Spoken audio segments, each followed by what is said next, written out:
Mandy was isolated in school, not getting along well with her classmates. Mr. Owen spoke of Mandy in such a manner. However, the truth seemed to be slightly different.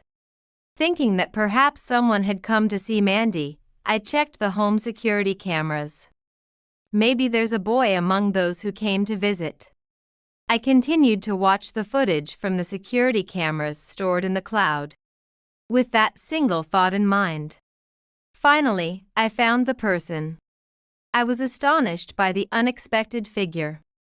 No way. Is this Mandy's? I was shocked in front of my computer. People lie, but security camera footage never does. I was stunned by the unbelievable reality. But at the same time, anger began to well up inside me. I must not forgive this person. For Mandy's future, I cannot overlook this. The retribution for toying with Mandy, you wait and see, I thought. While swearing this in my heart, I copied the footage to my smartphone. My name is Kathy Smith. I am 35 years old and work as a nurse at a local hospital. As many know, nursing is a very tough job.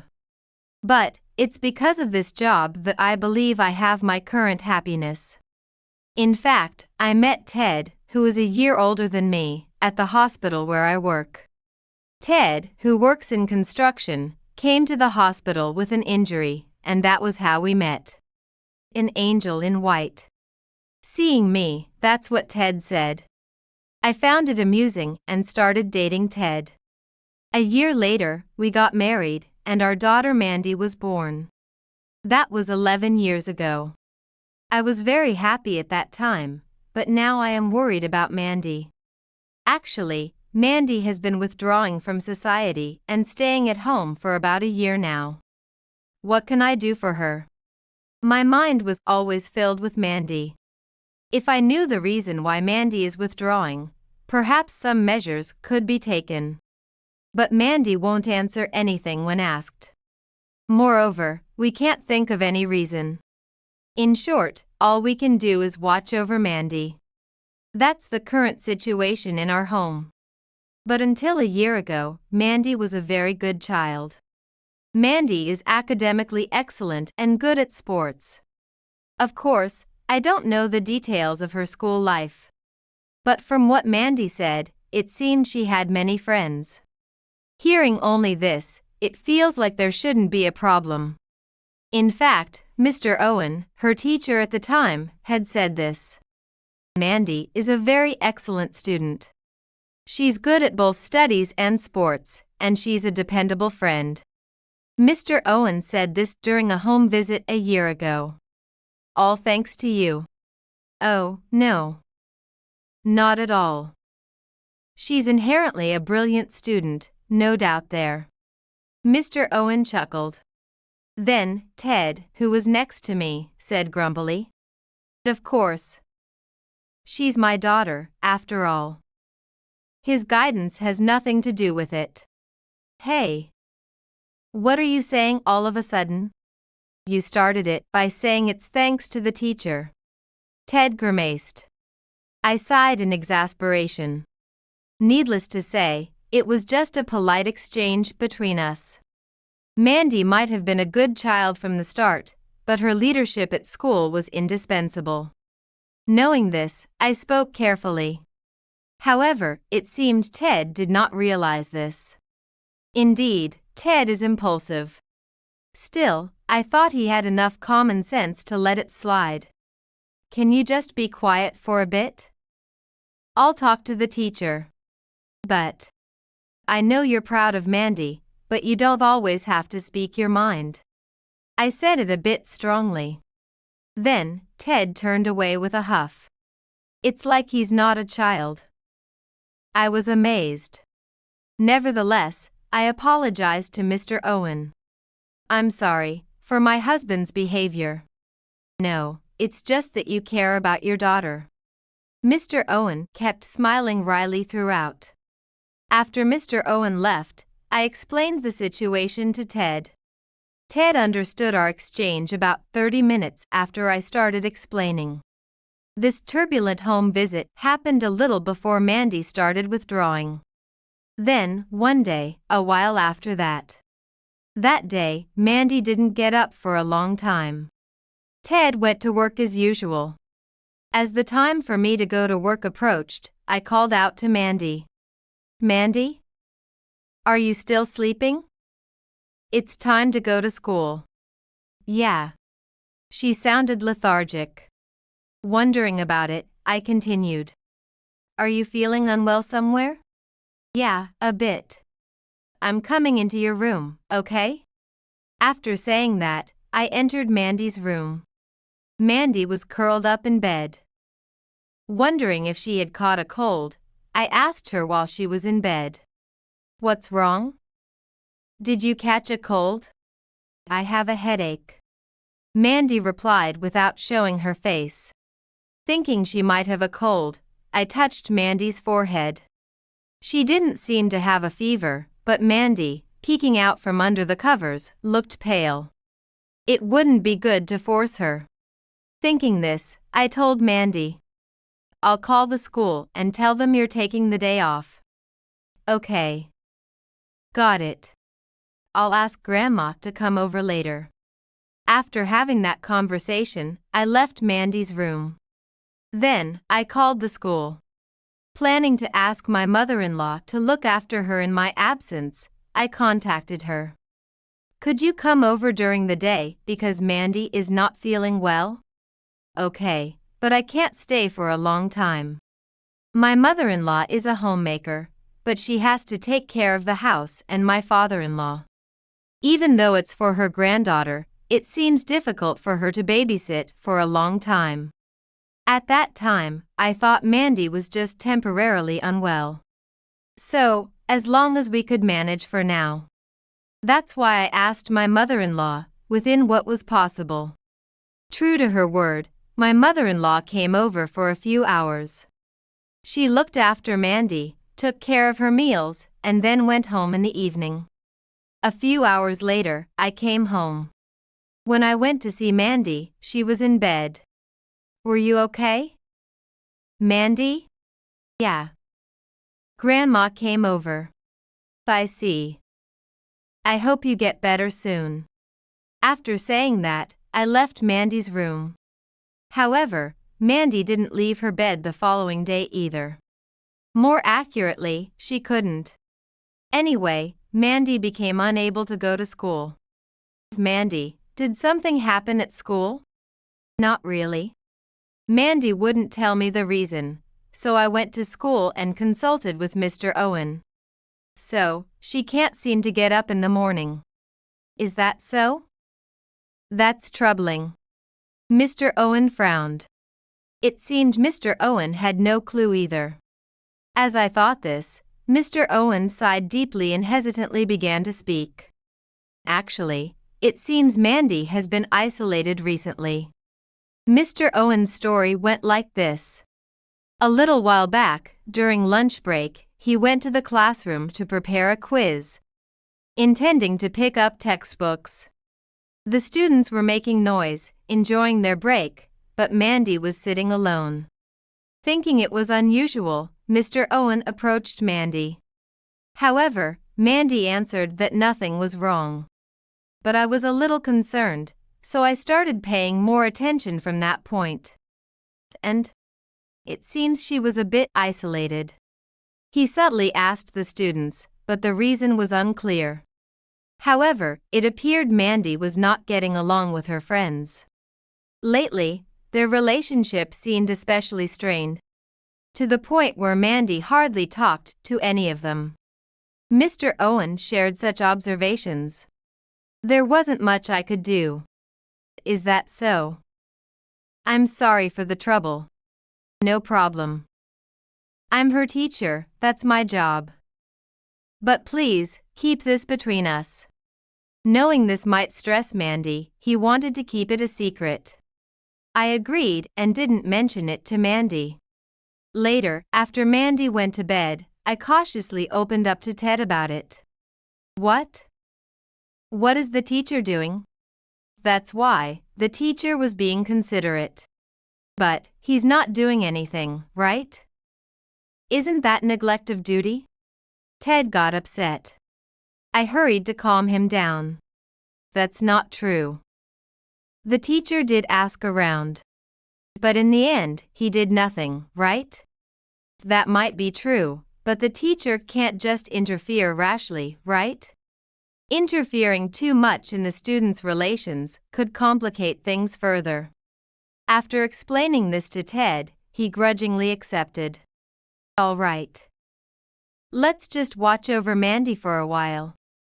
That sounds good. I have a proposal. In watching over Mandy, I suggested installing security cameras. We live in a detached house, which usually means less concern about noise affecting the neighbors compared to an apartment. Usually, this is an advantage. But it becomes a disadvantage when considering Mandy is alone at home. My mother-in-law comes over during the day, but there are still hours when Mandy is alone. During those times, it's possible that no one would notice if something happened. That's true. It would be better to have security cameras. Ted quickly agreed. So, we decided to install the security cameras.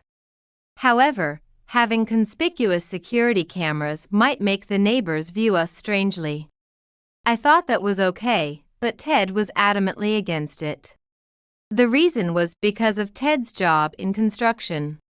Indeed, people who work in construction often give off an intimidating appearance. In fact, Ted looks scary. He's well-built and can appear dangerous. Moreover, installing security cameras would only reinforce that image. I don't mind how I'm seen, but I wouldn't want Mandy to be thought of as the child of such a person. Since Ted insisted, we reluctantly installed less conspicuous security cameras. Regardless, it's best if the security cameras are never needed. Therefore, Ted and I adjusted our work schedules to spend more time with Mandy. Of course, we asked the same of my mother-in-law, who readily agreed. It would have been best if I could quit my job. But our household barely gets by with both of us working, so I had to continue. Months passed, but Mandy showed no significant change. She still couldn't go to school and hardly ever left her room. However, she would talk to Ted and me. She also responded to calls from Mr. Owen. One day, before going to work, I tried speaking to Mandy. I'm going to work, but how are you today? There was no reply from Mandy. Thinking something was off, I asked more forcefully. Mandy? Are you okay? Still no reply. I rushed into Mandy's room and found her struggling near the bed. Mandy. What happened? Mandy could barely utter a sound. Without hesitation, I called an ambulance. Mandy was quickly taken to the hospital where I work. There, an unexpected discovery was made. Mandy was pregnant. I almost collapsed when the doctor informed me. Soon, Ted arrived. I told him about Mandy's pregnancy. What? What do we do? Who's the father? Ted confronted me, but I had no way of knowing. When Mandy woke up, Ted tried to press her for answers. Thinking it was a bad idea, I sent Ted out of the room. Then, alone with Mandy, I asked her about the father. However, Mandy remained silent, refusing to name him. Keeping quiet won't solve anything. You can't possibly think about raising a child on your own. I will. I'll definitely give birth and raise this child. Give birth? That's just not possible. I stated the obvious, but Mandy sharply retorted. What, so you're saying I should get an abortion? Of course. You're still. Absolutely not. I won't get an abortion. I refuse. For some reason, Mandy was adamantly against abortion. I was at my wit's end. Mandy, listen. This isn't something you can decide on your own. Mandy turned away with a huff, At this point, the conversation was going nowhere. Meanwhile, Ted was fuming in the hallway. What should we do? I sighed. Mandy's pregnancy means she had relations with someone. However, Mandy hasn't been leaving the house recently. Yet, where and with whom did she get involved? How should we report this to the school? Various thoughts swirl through my mind. However, pondering gets us nowhere. I decided to tackle each issue one at a time. First is reporting to the school. I left Mandy in Ted's care and headed to the school. Unfortunately, Mr. Owen was away on business. So, I ended up speaking with the school nurse, Ms. Walters. I'm the school nurse. What brings you here today? Actually, I informed Ms. Walters about Mandy's pregnancy and inquired about school matters. Children's social circles often revolve around their classmates. Moreover, there are many cases where students confide in the school nurse about things they can't tell their homeroom teacher. With that thought, I asked, but she told me something unexpected. Indeed, Mandy has many friends. Recently, some of them have been visiting the nurse's office, worried about her. Is that true? They can message each other, but they've expressed a desire to meet in person. At that moment, something clicked inside me. I remembered what Mr. Owen had said. Mandy was isolated in school, not getting along well with her classmates. Mr. Owen spoke of Mandy in such a manner. However, the truth seemed to be slightly different. Thinking that, perhaps someone had come to see Mandy, I checked the home security cameras. Maybe there's a boy among those who came to visit. I continued to watch the footage from the security cameras stored in the cloud, with that single thought in mind. Finally, I found the person. I was astonished by the unexpected figure. No way. Is this Mandy's? I was shocked in front of my computer.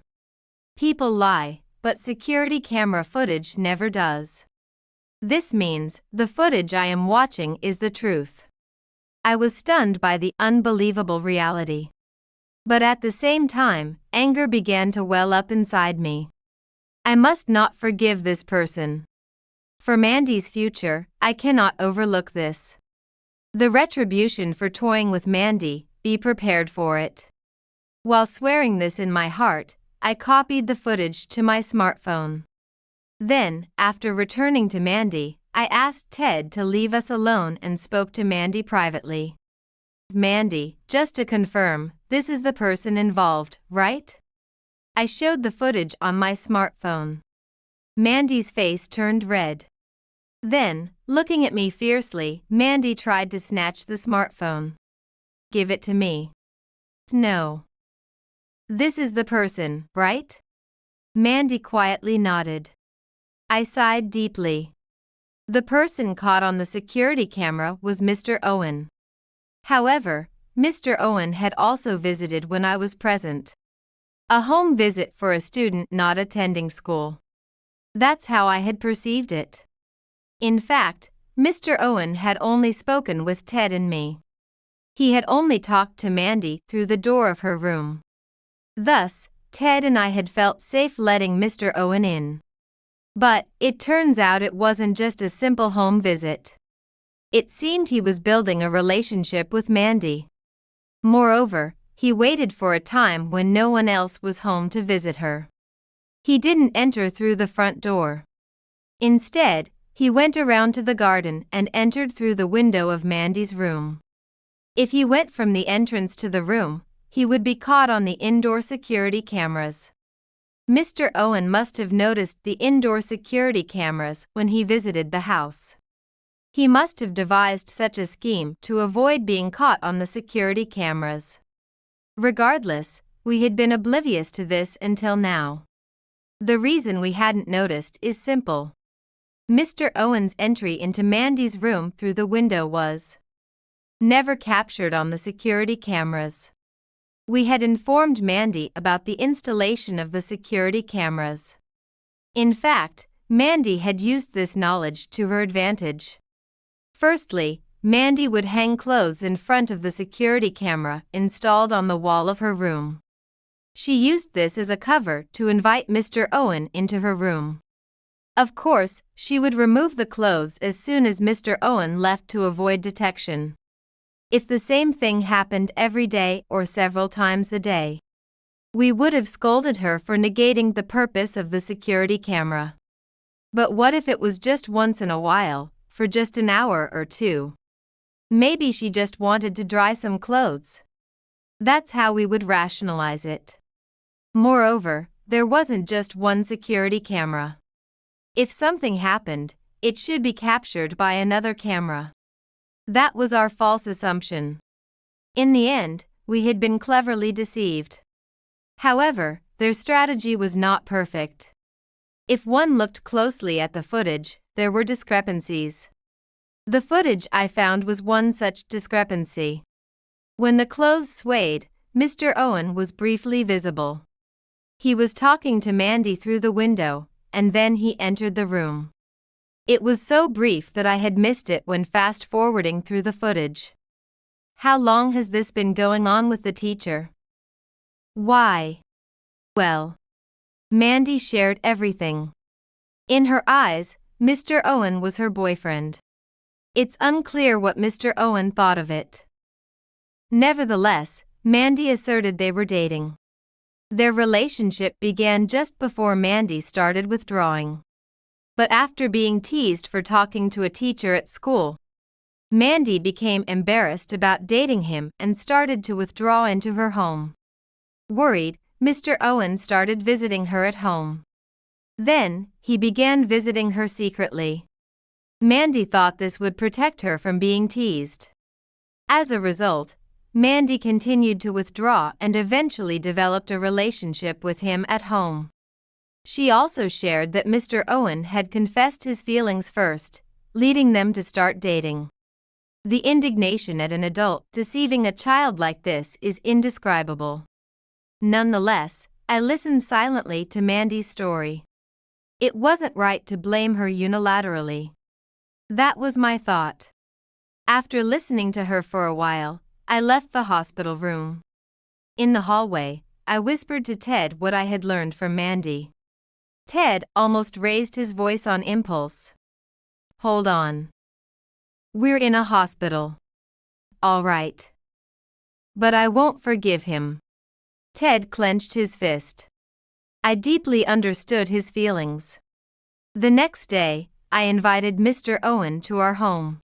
The school nurse must have informed him about Mandy's pregnancy. That was my assumption, but Mr. Owen hadn't heard anything. In fact, when I called him, Mr. Owen responded, "Is there a problem?" So, I only informed him that Mandy was hospitalized. Additionally, I requested that he come to our house because I wanted to talk. When Mr. Owen arrived, Ted immediately raised his voice upon seeing him. You. What have you done to our daughter? Excuse me? What do you mean? Don't play dumb. You know exactly what I'm talking about. I did my best to hold back Ted as he tried to lunge at him. After calming him down, I informed Mr. Owen about Mandy's pregnancy. At that moment, Mr. Owen turned pale. He immediately knelt down on the spot. I'm so sorry. Sorry doesn't fix this. Worried that the neighbors might overhear, I quickly covered Ted's mouth with my hand. Be quiet for a bit. The neighbors will hear. But if this gets revealed, Mandy will be the one who suffers. I gave Ted a stern look. Finally, Ted bit his lip and remained silent. I decided to take over the conversation with Mr. Owen. First, I wanted to know what he thought about Mandy. It may sound crazy, but I was serious about her. Serious? With a kid? Do you even realize your age? I understand, but he admitted there were things he had gone too far with. However, he was earnest in his relationship with Mandy and had even considered marriage. Mr. Owen shared such things, but they were hard to believe, and Ted felt the same. "Don't joke with me. I'm reporting you to the police, so be ready. Please, anything but that." "Shut up. There's no way I can forgive you." Ted raised his voice. Mr. Owen, startled, whispered back, "But, for Mandy's sake. If he truly cared for Mandy, not escalating the situation would be best." I understood that. But that was akin to overlooking a crime. I couldn't allow that. Yet, what was the right thing to do? I didn't know. Let's decide after hearing Mandy's side of the story. But her feelings are what matter most. You understand, right?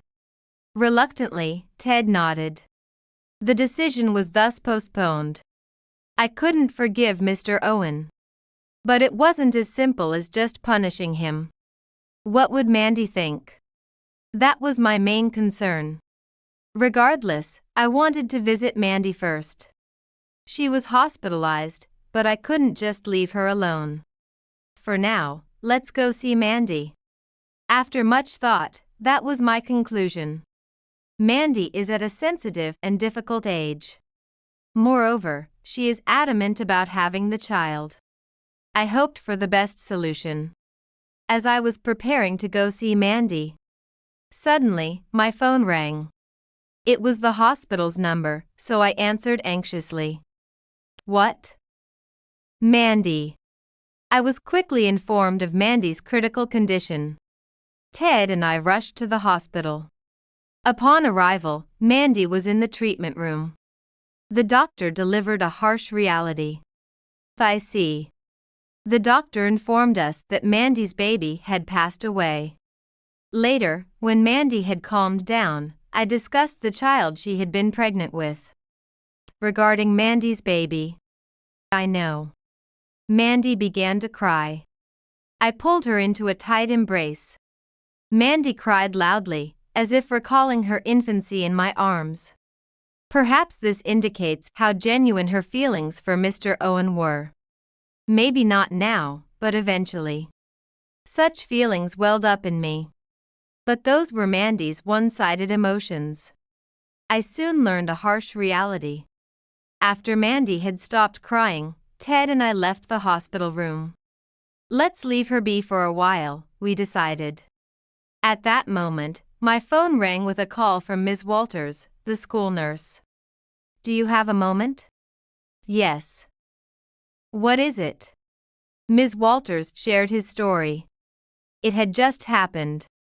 Arriving late to school for personal reasons, Ms. Walters coincidentally saw Mr. Owen making a phone call in a corner of the hallway. During the call, Mr. Owen said, "This is troublesome. The kid's pregnant. I was just having a bit of fun. This is the worst." Furthermore, Mr. Owen continued, revealing more. After being confronted by the father during the initial home visit, he became angry and decided to take advantage of the daughter. The situation escalated to this point because he lied about the child being isolated, thinking he had managed well, only to end up in this mess. He complained about facing complaints from the parents again. Hearing this, Ms. Walters was shocked. It was undoubtedly about Mandy. She instantly thought so and decided to casually approach Mr. Owen. Upon being suddenly addressed, Mr. Owen began to panic, repeatedly asking if his conversation had been overheard. I said I hadn't heard anything, but I'm certain it's about Mandy. Is that so? But if that's true, Mandy was merely played with, and Mr. Owen had lied to us as well. I ran out of patience. While looking at Ted, I thanked Ms. Walters. "Thank you for your call.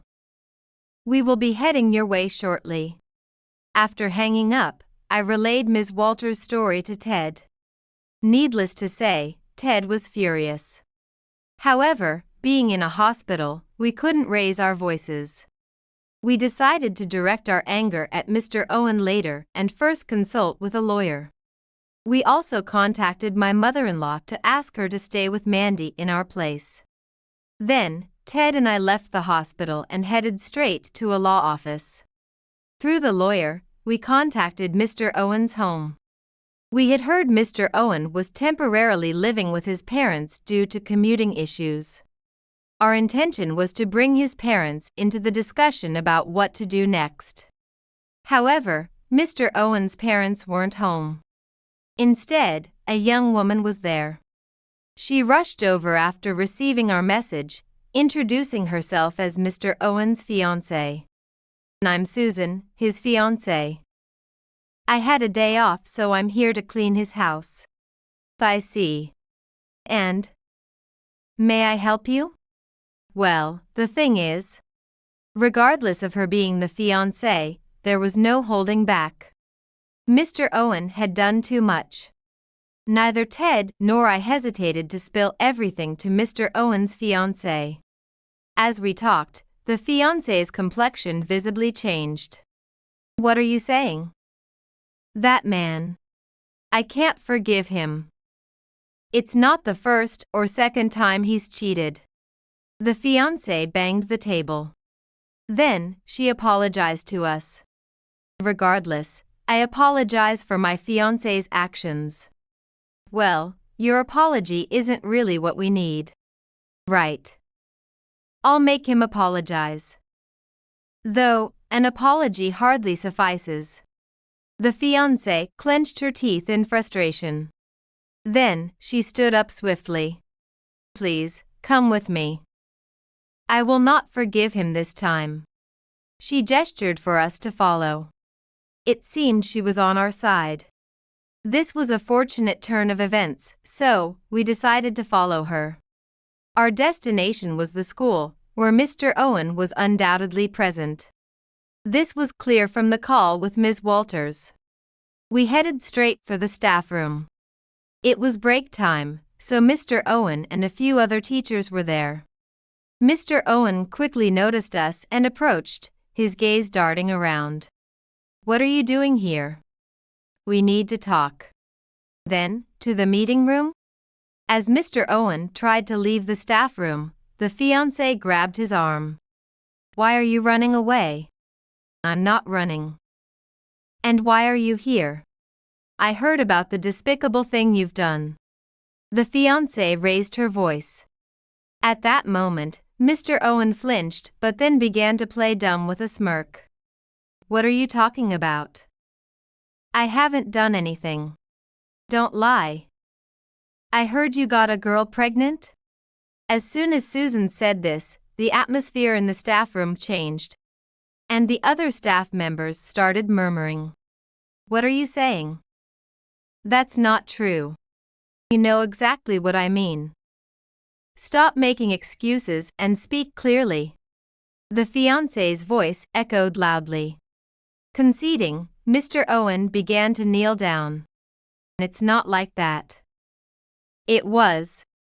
And you even deceived her, saying you were serious, that you intended to marry her. Sweat appeared on Mr. Owen's forehead. I watched him closely. I was truly considering marriage. Mr. Owen tried to justify. But nobody was interested in his excuses. Even though you have a fiancé? Well, that's... His argument was completely incoherent. To deliver the final blow, I stepped forward. Mr. Owen, you intended to marry my daughter while engaged to someone else? No, I plan to break up with her. At that moment, the fiancée stomped her foot loudly. That's a brilliant idea. I want to break up too. Wait, just hear me out. I've had enough. I'll make you pay for what you've done. Hearing this, Mr. Owen's shoulders slumped in defeat. But I haven't forgiven him yet. I pressed on further. Moreover, I heard you confessed it was just a game with my daughter. No. Ms. Walters heard it. Reacting to my words, Mr. Owen looked back at Ms. Walters, who quietly nodded.